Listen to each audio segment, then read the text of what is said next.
my own silhouette. I'm getting stronger, step by step. The clock is ticking, but there's no time for regrets. I've been flying from town to town, from London to Taiwan. I've been all around the globe trying to protect your soul. We are heroes tonight. We will fly above the sky. We are heroes tonight. Yeah. We are heroes tonight. We will fly above the sky. We are heroes tonight. Baik, Caca. Jadi perlu kami sampaikan lagi nih, kami sampaikan berulang-ulang kali.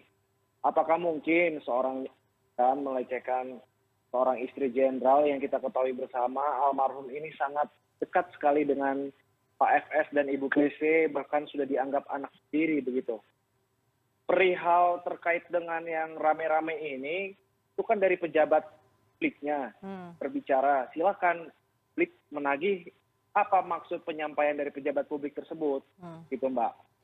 Sebetulnya kita juga tidak mau terlalu lagi fokus kepada motif ini. Kita lebih ke arah menuntut keadilan, konstruksi hukumnya ini harus diperbaikin karena sejak awal sudah ada rekayasa, begitu Mbak. Terlihat sangat modis. Siapakah Jonathan Baskoro, sang pengacara Brigadir Joshua?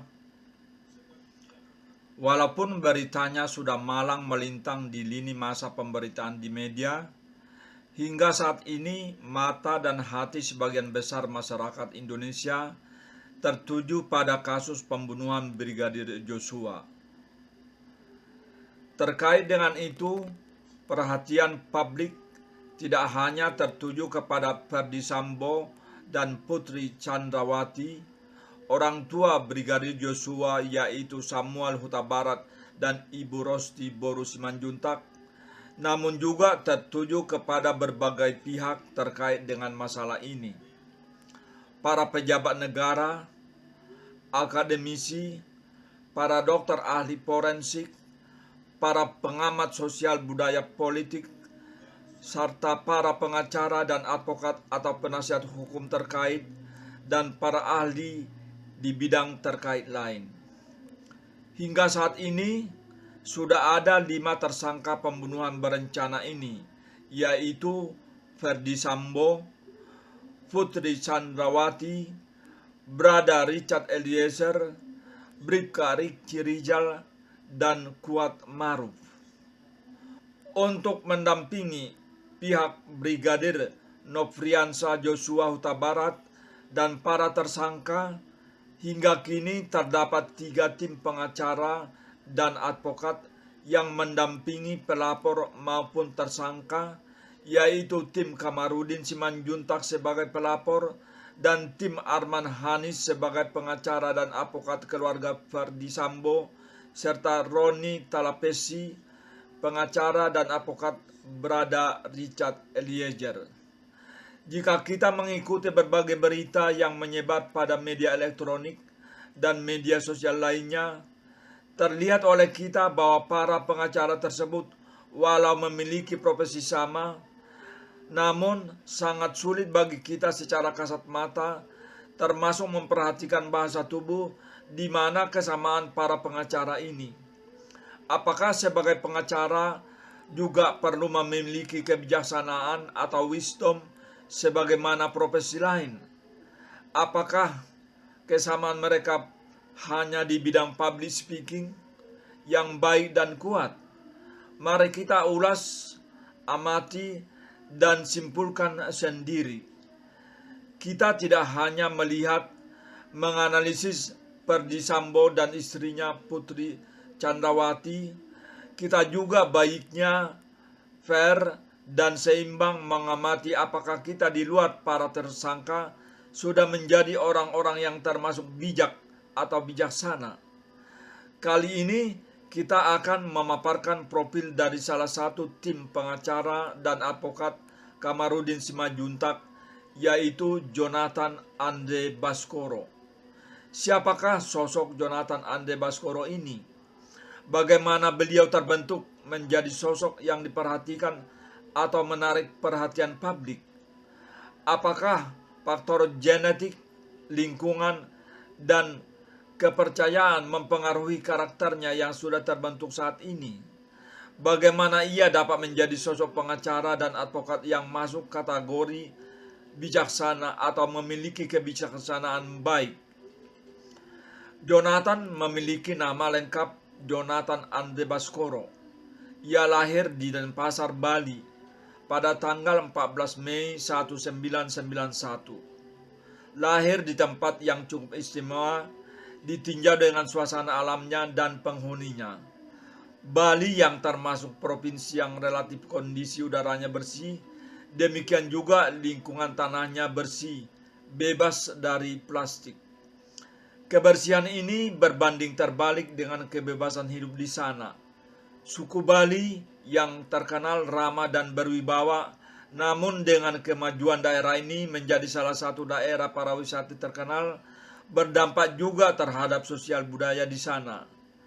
Diketahui ia sekolah dasar sampai SMA di Bali dan lulus sarjana hukum dari Universitas Trisakti, salah satu universitas swasta terkenal di negeri ini.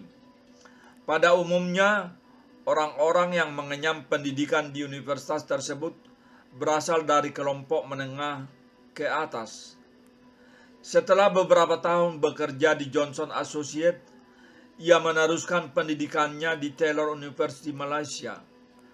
Pada saat ini pun, Jonathan Ande Baskoro memilih universitas bertaraf internasional yang berdampak terhadap perkembangan kemampuan global. Jonathan Ande Baskoro yang baru-baru ini namanya viral, ternyata memiliki pengalaman kerja yang cukup baik pada umur yang relatif muda. Ia pernah jadi dosen di Universitas Teknologi Indonesia, Direktur Operasional PT Duku Raya Permai, dan Senior Associate di Johnson Panjaitan Associate.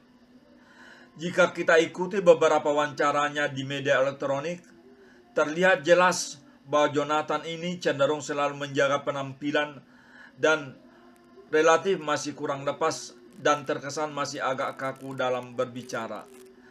Dalam usia yang cenderung masih muda, Jonathan memiliki pengalaman yang sangat banyak dalam profesi, non-profesi, maupun organisasi. Sampai saat ini, Jonathan sendiri sudah pernah merilis album lagu Akan Tiba Saatnya. Merupakan penganut agama Kristen yang taat dan terlibat dalam beberapa pelayanan dalam gereja. Ia pun dikenal sebagai salah satu anggota pencinta alam. Dalam bidang olahraga, Jonathan juga diketahui menguasai beberapa cabang olahraga seperti golf dan basket. Tak luput juga ia merupakan salah satu anggota klub motor gede atau moge.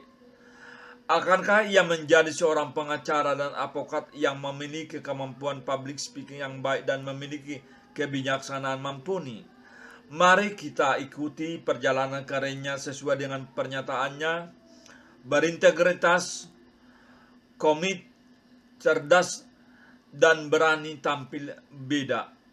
Demikian profil dari Jonathan Ande Baskoro. Terima kasih telah meluangkan waktu Anda untuk menonton video ini. Salam kebijakan. Jangan lupa untuk share video ini, like, tekan lonceng, beri komentar positif, dan subscribe. Salam